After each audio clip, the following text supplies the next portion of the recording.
Thoughtful performance. Thank you guys.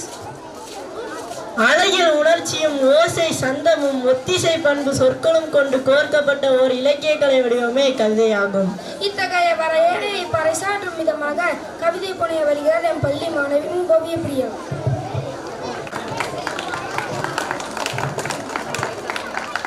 அனைவருக்கும் வணக்கம்.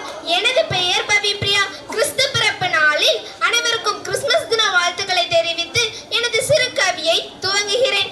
அன்பு மனம் மலர்ந்திட, அகிலத்தில் பாவம் மறைந்திட, உதித்த இளம் விடியலே, மார்கழி பனியில் மாட்டு தொழுவத்தில் பிறந்த புனித ஒளியே, துன்பங்கள் களைந்துவிட்டு துயரங்கள் தகர்த்துவிட விடியலென வந்தவரே, தங்க தாரகை பெற்றெடுத்த தவ புதல்வனே, தங்க தாரகை பெற்றெடுத்த தவ புதல்வனே, பெத்தலகேன் சூரியனே, மரணத்தை வெற்றி கொண்டவரே, நம் பாவங்களில் இருந்து நம்மை மீட்டு எடுத்தவரே, மரியாளுக்கு மகனாய் உதித்தவரே, உலகின் ஜீவ ஒளி இந்நாளில் பிறப்பெடுத்தாரே, உலகின் ஜீவ ஒளி இந்நாளில் பிறப்பெடுத்தாரே.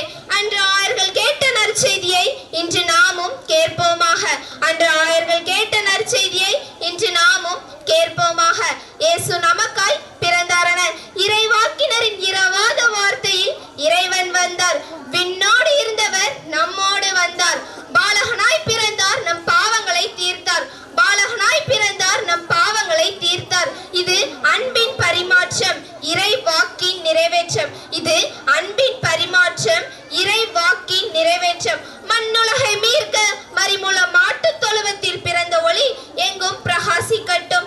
அன்பை மட்டுமே விதைத்து சென்ற இயேசு பிரானின் பிறந்த நாளில் நாமும் அன்பை விதைப்போம், இறை மகனின் ஆசி பெறுவோம் என்று கூறி அனைவருக்கும் இனிய